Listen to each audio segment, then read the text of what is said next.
시청자 여러분 안녕하십니까. 고영신의 시사정담 시작하겠습니다. 서울중앙지법 부장판사 출신인 여상훈 변호사님 오늘 또 모시고 시국 현황과 법률적 쟁점들을 분석하는 시간을 갖도록 하겠습니다. 여 변호사님, 네. 아무래도 지금은 코로나 재확산, 네. 이 문제가 가장 우리 국민들이 심각하게 느끼는 그렇죠. 문제가 아니겠습니까? 뭐 이재명 경기지사는 이게 쓰나미 상황으로 올 수도 있다. 뭐 가능성이 있죠. 예, 네. 경고를 했는데 문제는 정부가 뭐 정부도 그렇습니다만 특히 민주당이 이런 문제에 대해서 좀 국민들을 적극적으로 선도고 계도하는 것보다는 오히려 지금 정쟁으로 몰고 가면서 분열을 획책한다. 이 코로나 재확산이 광화문 시위 때문이고 또 그 핵심에는 통합당과 사랑제일교회 담임 목사인 정광훈 목사 간의 어떤 그런 물밑 연대 속에서 이루어진 것 아니냐, 그런 일종의 남탓 타령을 하고 있거든요. 그러니까 이게 사실 이재명 지사 말대로 쓰나미가 될 수도 있고 예. 아주 큰 지금 국가적으로 위기가 올 수도 있는 거 아닙니까? 예, 예, 그렇죠. 이럴 때는 이 여야 막론하고 서로 뭉쳐야 되는데 그럼요. 오히려 국가적 지금 재난 아닙니까? 민주당은 이걸 갖다가 마치 친일 반일 나누어 가지고 예. 마치 무슨 이익을 얻었다듯이 코로나 가지고 반 코로나 친 코로나, 예. 그래가지고 통합당은 친 코로나, 예. 민주당은 코로나에 반대 반 코로나, 이 식으로 나누어 가지고 요 최근에 대통령 지지율, 그다음 민주당 지지율이 많이 떨어졌지 않습니까? 네네. 물실혹이다. 그런 것 같아요. 아, 코로나 이걸로 그 사실 대구에 계시는 우리 어머니도 이 지금 뭐 문재인 대통령 정권에 대해서 그렇게 호감을 가진 않았는데 예. 이번 광복절 집회에 대해서는 걱정을 많이 하시더라고. 하면 안 되는데 왜 했냐. 예, 예. 그 정광훈 목사에 대해서도 예전에는 옳은 말 하는 사람이다 그러더니만은 이 뭐 80세가 훨씬 넘으셨으니까 그랬는데 이번에 이 정광훈 목사가 한 일에 대해서는 좀 비판적이시더라고. 그 정도로 코로나에 대해서는 여야 막론하고 그다음 온 국민이 걱정을 많이 하고 있어요. 그래서 저도 정광훈 목사라든가 이 광복절 집회, 네. 이 코로나 문제 때문에 저도 뭐 현 정권의 부동산 문제라든가 여기는 반대지만 이런 집회를 좀 자제했으면 좋지 않겠느냐 이런 생각을 했는데 이 민주당은 이걸 이용하려고 정략적으로 예, 그런 그게 느낌이 문제예요. 오니까 갑자기 또 반감이 생기는 거예요. 그러니까 이게 그 뭐 정광훈 목사가 잘했다고 할 수는 절대로 그럼요. 없죠. 그건 있을 수가 없죠. 그 정부에서 코로나 이거 막으려고 그렇게 애를 쓰는데 네. 그게 몇 년이 그거 알면서 코로나가 위험하다 알면서 그게 같이 했다는 거 잘못된 거 확실해요. 예. 전 그걸 정광훈 목사에 동조하거나 하는 건 절대로 아닙니다. 더군다나 사랑제일교회에서 그 많은 확진자들이 나왔으면은 그러니까요. 오히려 나간다고 하더라도 관리하죠. 관리해야죠. 예, 그런데 오늘 제가 저 교수님이 그 말씀 듣고 그 인터넷 쭉 검색했던 김부겸 전 의원이 네. 뭐라고 그랬냐 하면은 사랑의 제일교회 뭐 이런데 테러라고 그랬어요. 저강도 테러. 그다음 생화학 테러다. 그래서 저는 그 김부겸 전 의원이 고등학교 선배고 저하고 개인적으로 잘 압니다. 우리 무슨 그 대학교 다닐 때 서클 활동도 같이 했고 하는데 이분이 아주 합리적이고 그렇죠. 그래도 진보 세력 중에서는 그래도 참 괜찮은 분이라고 전부 다 우리 인식하고 있었지 않습니까? 예. 그것 때문에 지난 이번 4.15 말고 그전 총선 2016년 총선도 대구에서 당선됐지 않습니까? 예, 그렇죠. 아주 괜찮은 분이라고 그러니까 김문수를 전 물리치고 경기지사가 내려갔다가 그런데 갑자기 저강도 테러란 말을 사용했단 말입니다. 그러니까 좀 전에 말씀드린 대로 정광훈 목사가 잘한 건 아닌데 이걸 테러까지라고 말한 거는 너무 좀 심한 거 아니냐. 테러라고 그러면 있죠. 폭력으로 자기 주의 주장을 갖다 실현시키는 이런 건데 이 사람들이 물론 정부의 그 집회 금지를 어기고 나간 거는 맞지만 어떤 내가 코로나를 퍼뜨리겠다 이거는 아니지 않느냐. 그렇죠. 그리고 테러라는 게 제일 중요한 건 적을 갖다가 그렇게 물리치는 거거든요. 생화학 무기라든가. 그런데 같이 집회 참석한 사람이 자기 적입니까? 동지지 말하자면은. 그래서 저 김부겸 전 의원이 이 양반이 더불어민주당의 그 당 대표 이번에 나오고 나서 어떤 친문에 지지를 얻는데 너무 그 한 거 아니냐 이런 생각이 들고 그래서 더불어민주당이 비난하는 건 좋지만은 이런 식으로 비난해버리면은 아까 말씀드린 대로 전 국민이 지금 똘똘 뭉쳐가지고 코로나를 갖다가 물리쳐야 되는데 계속 분열되면은 앞으로 이런 정부의 어떤 방침에 대해서 반대하면은 전부 다 코로나로 몰 거란 말입니다. 그러면 그걸 코로나로 몰면은 그걸 당하는 그 보수 쪽이겠죠. 태극기나 승복을 안 한단 말입니다. 그러니까. 정부의 그 코로나 막자는 호소에 대해서 당신들이 코로나를 이용하고 있구나 이런 생각을 하면은 이 때문에 정부에서도 더불어민주당도 있죠. 이게 비록 그 뭐 이 지금 보수들 집회 마음엔 안 들어도 그 사람도 같이 껴안고 이런 국난에 대응한다는 생각을 가져야지 적으로 돌려가지고 우리 한번 대결해 보자 코로나로. 그러니까 결국은 정치적 이 주판을 튕기니까 그래요. 그러니까요. 4.15 총선에서도 코로나 가지고 그 전에 경제가 엉망인데도 불구하고 압승을 거뒀잖아요. 그러니까 그거 생각나는 거예요. 노무현 대통령이 뭐로 재미 좀 봤습니다 하듯이 코로나로 재미 좀 봤습니다 말을 듣게 생겼다고 이런 식으로 나오니까 또 재미를 지금 보려고 하는 거예요. 그러니까요. 그래서 저는 그 모든 걸 떠나서 그리고 이번에 그 이 집회에 참석한 통합당 의원이 홍문표 의원 자기는 본인은 참석도 안 했다고 그랬어요. 지역구 사람들이 올라왔길래 서울시리 몰라서 이순신 장군 동상 뒤에서 만나자. 본인은 참석 안 했다 그러는데 그렇다 하더라도 이제 그런 의심을 받을 수 있는 부분이 있고 그 다음 김진태 의원하고 그 민경호 의원 정도 아닙니까? 이 사람 지금 전직이고 그 다음 김종인 그 대표가 비대위원장이 참석하지 마라 그랬어요. 이런 장애투쟁 안 하겠다고 이런 프레임 씌울까봐 그런데 알고 있었던 거예요. 이건 뭐 당연하죠. 누가 봐도. 그런데 그런 상태에서 이렇게 나오는 거 이게 과연 정치적으로도 정치 도의적으로도 옳은 것인가? 그리고 지금 현재의 상태에서 과연 이렇게 국민을 갖다가 갈라치게 하는 것이 과연 옳은 것인가? 그러니까 이번에 참석한 정광훈 목사 비롯한 사람도 잘못한 거고 지금 그걸 이용하려는 더불어민주당도 잘못한 거다. 또 하나는 뭐 정부 측이 여러 차례 얘기를 했습니다만은 너무 긴장한 거를 빨리 풀어본 거예요. 그렇죠. 경제 회복 이걸 빨리 조급한 마음에 가서 밖에서 놀아라 쿠폰 내주고 재난지원금 줘가지고 소비해라. 그게 카페인은 다 돼요. 카페인인데 이용 다 할 수 있어요.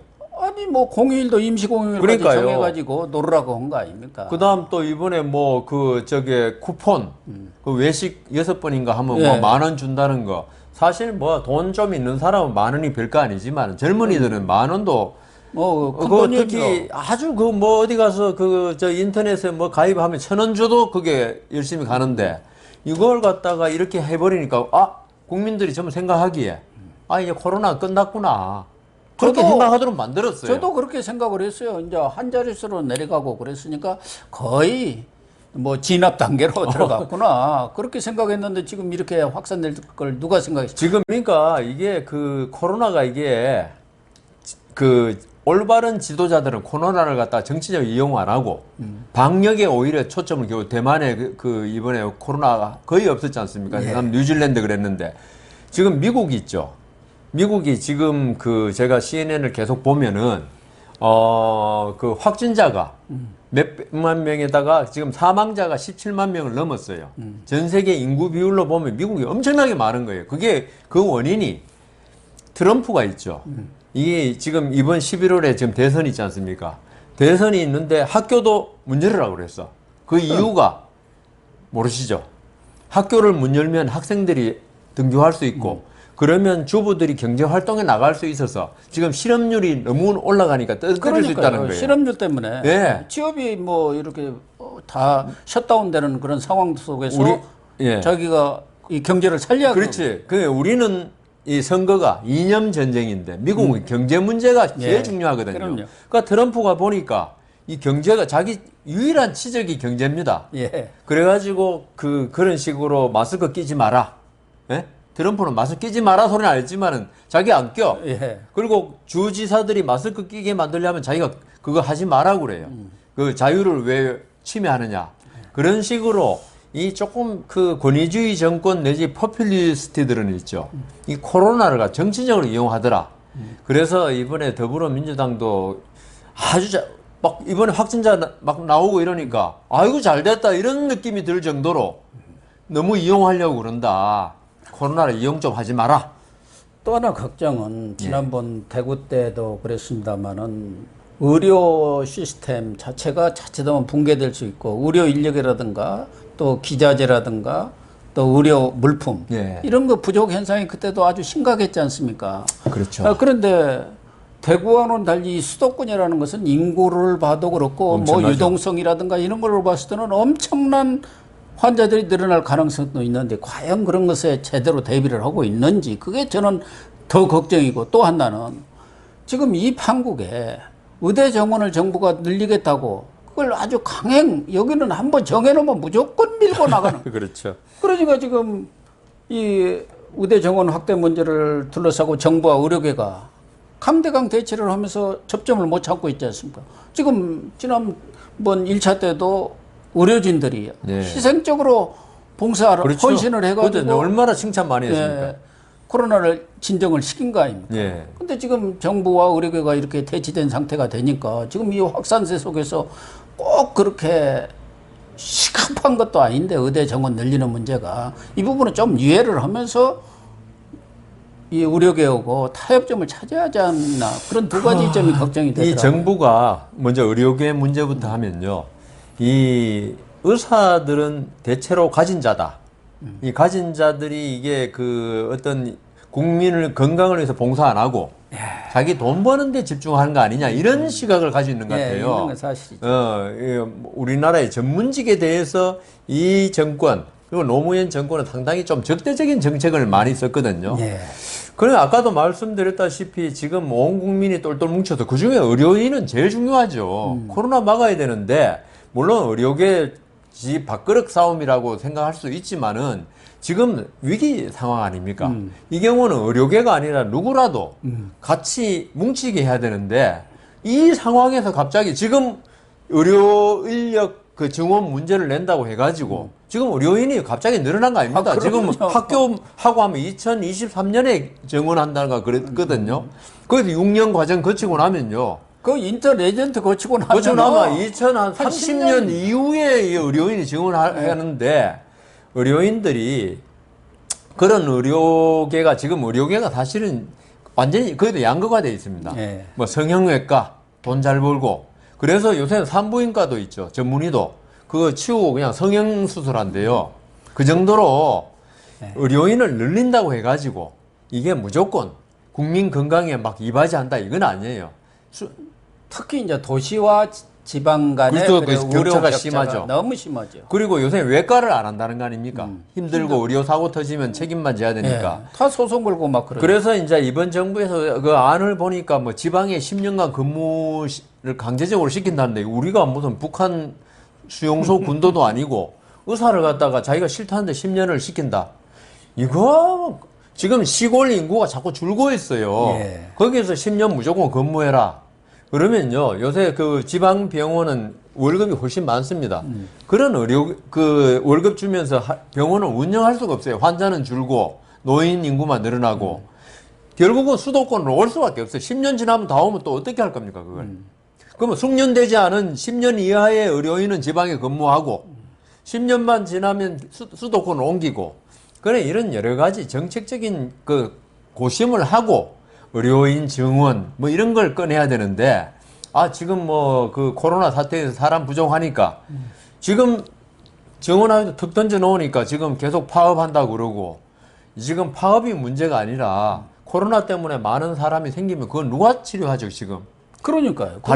달래줘도 지금 마땅찮을 마당에 예. 너희들 돈 많이 버니까 의료인 많이 늘고 시골 안 가니까 시골에 많이 배치하겠다. 어느 의료인이 그렇게 하겠냐 이거죠. 아니, 어쨌든 지금 이 코로나 사태로 민주당도 이낙연 지금 유력 당 대표 후보인데 지난번에 코로나 이 확진자가 앉았던 그 의자에 앉아가지고 방송을 하다가 아주 난리가 나서 다행히 음성 판정을 받았습니다만은 자가격리를 하도록 해갖고 14일 정도 하다 보니까 전당대회 때도 참석을 못하고 민주당 전당대회까지도 지금 영향을 지금 코로나가 미치고 있는데 이 이낙연 의원은 얼마 전에 김종인 또 비대위원장이 그 사람 그 정상인으로 봤더니 그렇지 않냐고 좀 예. 비난을 퍼부은 게 최근에 그렇지 않아도 나라가 상당히 진영으로 갈리고 이념적으로 분열되고 그런 상황 속에서 또 김원웅 아유, 광복회장이 광복회장. 예. 기념사에서 민족 반역자 친일 민족 반역자 처단해야 한다 이런 식의 과격 발언을 하면서 문제가 됐던 거 아닙니까? 그렇죠. 이런 부분에 대해서도 이낙연 그 대표 후보가 광복회장으로도 그런 말을 할 수 있는 거 아니냐. 하면서 파묘법까지 이렇게 동조를 했는데 문제는 이게 그냥 일회성으로 지나가면 모르는데 가만히 이렇게 돌아가는 거 보면은 민주당 또는 청와대와 상당한 물밑 교감 속에서 나왔다고 봐야 하고 또 하나 가장 문제가 되는 것이 이분이 69명 예. 이 동작동 주로 이제 국립묘지에 예. 묻혀 계신 분들이겠죠. 예, 예. 예. 이분들에 대해서는 그 묘를 옮기든가 이장을 파묘를 하든가 하기 싫으면은 그 앞에다가 이런 친일 활동을 했다는 팻말을 꽂도록 하겠다. 이렇게 될 경우 아마 정기 국회에 들어가서 지금 민주당 내에서도 송영길 또 김홍걸 의원 등이 파묘법을 원 이름은 아마 국립묘지법 개정안입니다만 네. 내놓았기 때문에 이런 것을 가지고 어떻게 보면은 상당한 정치적 공세를 펼 가능성이 많고 또 하나는 친일 분자, 토착외구, 색출 작전 같은 것을 펴가지고 이렇게 민심을 완전히 바꾸려 하는 거 아닐까 하는 우려도 저는 하고 있습니다. 그러니까 이 정부는 한다면 하는 정부 아닙니까? 지금? 예. 그러니까 지금 고 교수님 말씀대로 파묘한다는 거 있죠. 그게 사실 인간의 어떤 정서적 감정에 엄청난 타격을 주는 거예요. 후손들한테. 예. 근데 그게 쉽게 할 수 있는 일이 아니거든요. 그 어떤 묘를 파가지고 유골을 갖다가 어떻게 딴 데다 옮긴다든가. 그거는 인륜의 도리로서 있죠. 있을 수가 우리가 없는 일이죠. 아무리 비난하던 사람도 사실 목숨을 끊고 이러면은 우리가 안 됐다. 좋은 데 가라. 이런 식으로 하는데 지금 이분들이 지금 파묘 이게 결국은 저는 장래를 멀리 내다본 거다. 2022년 대선이라든가 내다보고 계속 고착화 시키겠다.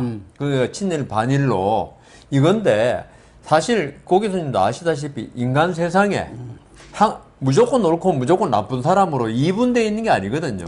인간은 모든 사람이 잘한 것도 있고 못한 것도 있고 그러면은 백선엽 장군이 친일했다고 그렇게 가정합시다. 그럼 6.25 때 그 다부동 전투 있잖아, 낙동강. 예. 거기서 그냥 그 사람 없었으면 지금 이 나라 없어요, 그냥. 다부동 전투가 사실 공산군을 최후로 막아낸 데 아닙니까? 그렇죠. 7,000명으로 2만 명, 3만 그러니까 명을 미군이 물리친 오기 거 전에. 아니에요. 그랬으면 그게 뚫렸으면 벌써 우리는 지금 북한 김정은 정권 하에 살겠죠, 지금. 그러면은 친일을 했다고 이제 아마 그게 그 일본 사관학교 이런 데 들어간 걸 이야기할 겁니다. 예, 그런 걸 이야기하는데 그러면 저는 항상 그래요. 옛날에 나쁜 짓 했으면 절대로 개과천선하지 말고 계속 나쁜 짓만 하고 돌아다니는 게 맞느냐. 그런데 지금 이 정권 사람들은 너 옛날에 한번 나쁜 짓 했으면 계속 나쁜 짓만 하라는 거예요. 왜 네가 착한 척 하냐 이거예요, 이게. 세상에 그런 게 있어요. 그러면 우리 그 재판할 때 개전의 정의란 말 아시잖아요. 자기 잘못을 뉘우치고. 그런 거는 인간 세상에 필요 없다는 거예요, 그게. 근데 그게 이제 우리 어떤 도덕적이라든가, 그 인류학적으로 보면 그건 당연한 거예요. 사람이 한때 나쁜 짓 하다가 이제 참회하고 좋은 쪽으로 가는데 지금 이 정권은 그걸 갖다가 그런 세상은 없다는 거 아닙니까? 한 번 나쁜 사람은 영원히 나쁜 사람. 그 다음 한 번 좋은 사람은 영원히 좋은 사람. 그러면 민주당의 지금 국회의원이라든가 그 다음 장관 후보들 청문회 때 그렇게 많이 드러나는 그 비리들 그게 왜 드러납니까 그게? 그러니까요. 자기들만 착하면은 그래서 이거는 결국은 정략적인 목적이고 저도 사실 보수 아닙니까? 보수지만 저는 우리 독도를 갖다 일본이 자기 땅이라 하는 거 진짜 제가 진짜 안중근 의사나 윤봉길 의사 이제 폭탄 들고 일본 대사관 가고 싶을 정도거든요. 우리나라 사람 중에서 보수 중에서 일본이 아주 좋아가지고 그런 사람 아무도 없을 겁니다. 누가 그러는 사람이 누가 그럽니까? 아, 이승만 대통령만 하더라도 아, 독도 그 무슨 선입니까 그거? 이승만 라인이라고 이승만 그랬죠. 라인. 예. 아, 그럼 이승만이 독도도 그렇고. 토착 외국 같으면은 이승만 라인을 왜 껐습니까? 일본한테 독도 너희들 해라 하면 주지. 예. 그리고 또 이승만에 대해서 미국 부역자라고 돼 있더라고요. 욕하더라고요. 근데 이승만이가 그때 그 북진을 주장했잖아요. 예. 이때 통일해야 된다. 해가지고 미국은 남의 나라 전쟁에 자기 나라 그 젊은이들이 희생되는 거 싫으니까 빨리 전쟁 끝내고 휴전선으로 고착을 하려고 그랬잖아요. 그냥 방공포로 다 석방해버렸잖아요.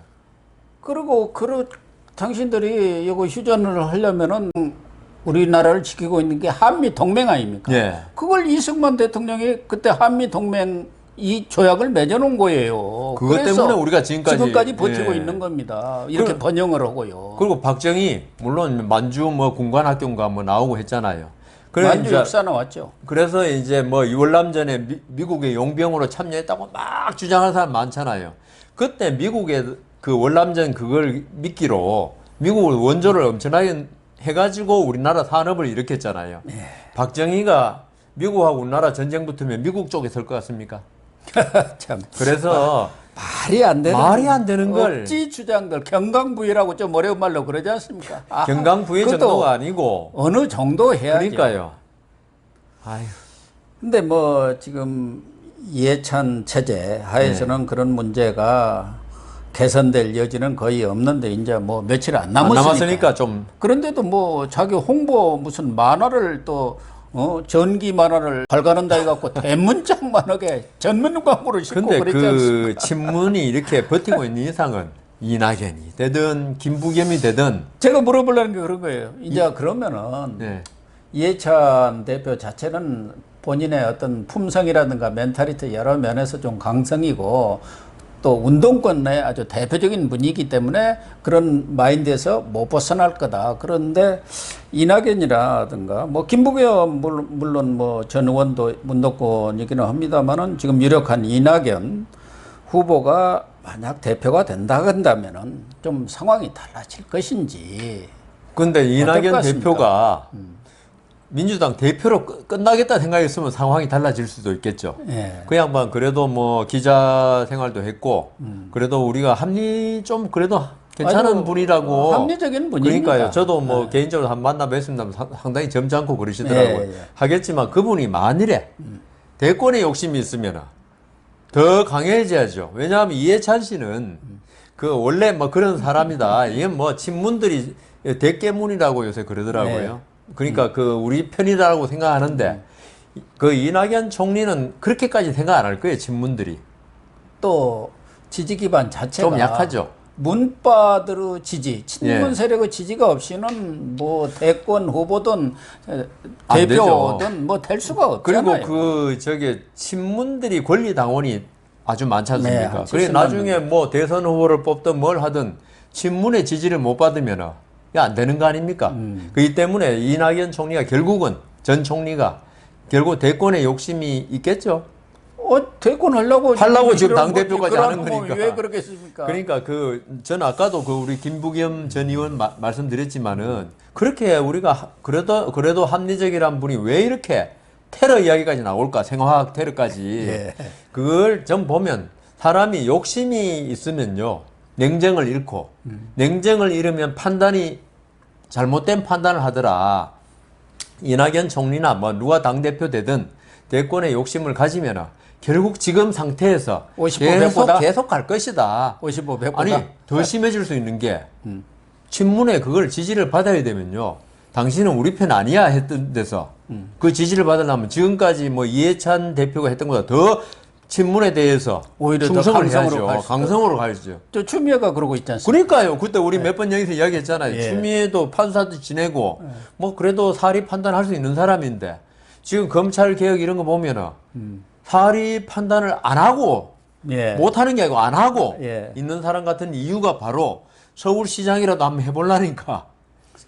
어쨌든 뭐 문재인 대통령과 민주당의 지지율이 계속 추락은 하고 있습니다만은 적어도 문재인 대통령의 지지율이 40%대를 유지해 준다면은 이낙연 의원이 대표가 되더라도 이낙연 의원은 당내 세력이 별로 없어요. 그렇죠. 또 지지 기반도 호남이기는 합니다만은 상대적으로 호남은 인구수도 좀 많지를 않기 때문에 영남 이런 쪽에 지지를 받지 않아 갖고는 또 수도권에 뭐 당에서 대권 후보가 될지도 의문이려니와 의문이죠.